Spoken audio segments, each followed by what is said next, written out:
Gandang buhay uli mga kabayan, welcome sa Buhay Pinoy sa Abroad. Kapag bagong immigrant ka sa United States o kahit saan mang bansa, ang excitement mo nagsisimula sa paghanap ng trabaho, lalo na kung wala ka pang trabaho. Sa episode natin ngayon, pagtuunan natin ng pansin ang mga ways kapag nag-a-apply ng trabaho sa United States. So, ang gusto nating mangyari, magkaroon kaagad ng dream job. Di ba? Very exciting yon. Pero kung minsan, yung pag-navigate sa proseso ng paghahanap ng trabaho, very overwhelming. Ito yung mga tried and tested na tips na i-share natin sa mga kababayan natin. So, number 1, target the right jobs. Ano ang bagay para sa'yo? Ano yung klase ng trabaho na meron kang skills na masasabi mong kahit bagong gising ako, kapag in-interview ako ng employer ay alam ko ang sasabihin ko at makukumbinsi ko sila. So, number 1, identify your skills and strengths and research in-demand jobs that are good fit for you.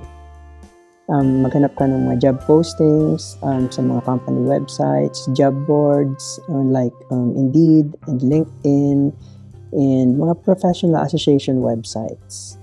Siguradong meron diyang at least isa para sa iyo. Number 2, craft compelling resume and cover letter. So, ang resume sa Amerika, hindi 10 pages, hindi 7 pages, hindi 5 pages. Pero 1 to 2 pages lang. 1 page, mas maganda. So, tailor your resume and cover letter to each specific job you apply for. Graduate ka ng nursing, pero ang ina-applyan mo ay teaching.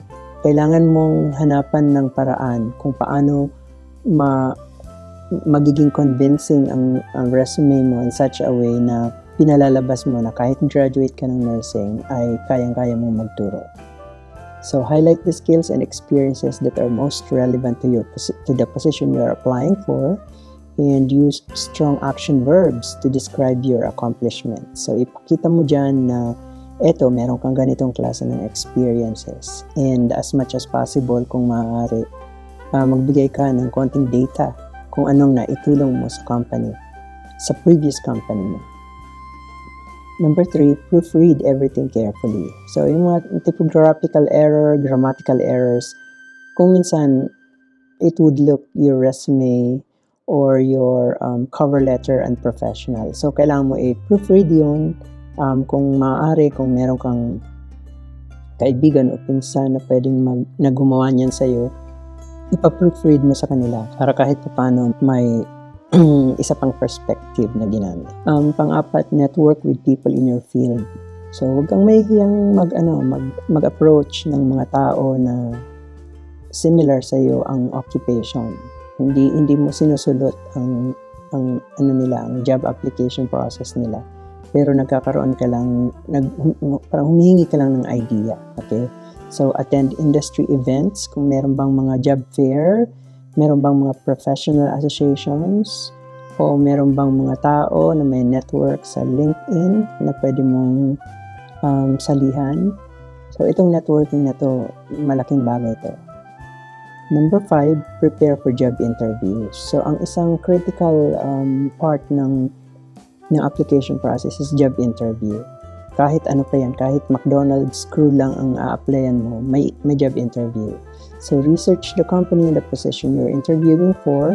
Practice answering common interview questions. Mag-Google ka kung ano ang mga possible questions na tinatanong nila para hindi ka kahit paano masurpresa. And be prepared to talk about your skills and experience. So, kung mas marami ang experiences mo, mas madali na i-explain o na i-describe ang klase ng contribution mo sa company. And most of all, dress professionally and arrive at the interview on time. So, sa Amerika, wala nang Filipino time. Hindi mo kailangang magsuot ng Sunday dress para maging professional looking. So, kung minsan casual lang or semi-formal lang na damit, okay na yun. Number 6, be patient. So, the job search process can take time. kung minsan marami, isang vacancy, 10 ang nag-apply. So, it will take time for the interviewers or the HR to really decide. So, huwag ka ma-discourage kung hindi mo nakuha yung unang trabaho. Mag-apply ka pa sa iba. Keep applying for jobs and keep networking. Do the same process over and over hanggang makuha mo yung right opportunity mo.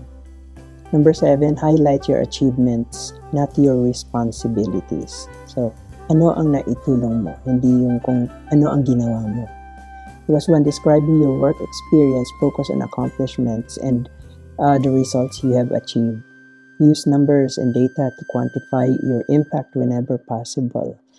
For example, 85% of my clients were satisfied and came back to our store.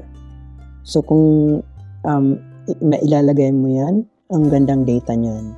Number 8, showcase your transferable skills. So kung wala kang direct experience dun sa field na ina-applyan mo, mag-focus ka dun sa transferable skills. For example, ano yung human or social characteristics na nagamit mo na sa previous job mo. So itong mga skills na to can be applied to a variety of jobs. Hindi ka naman masungit, di ba? Mabait ka naman. So yung kliyente mo medyo happy naman sa klase ng ng trato mo at ng approach mo. So sabihin mo yun. Paano yung communication skills mo? Paano yung problem solving skills mo? Nagkaroon ka ba ng teamwork? Team player ka ba? So, malaking bagay yun. Kailangan mong i-highlight yun. Number 9, be enthusiastic and professional. So, when interviewing or networking, try to be enthusiastic. Kung inaantok ka, at least huwag mo ipakita yun at that time na ini-interview ka. Kasi magbibigay ito ng positive impression dun sa mga potential employers mo. And finally, follow up after the interview. Huwag kang mahihiyang tumawag, mag-email o magtanong, kumusta ba yung yung application ko. Kailangan mong i-follow up yun para malaman mo kung may sagot.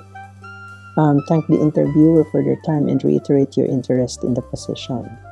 Ang follow-up email or thank you note can help you stay on top of mind of the hiring manager.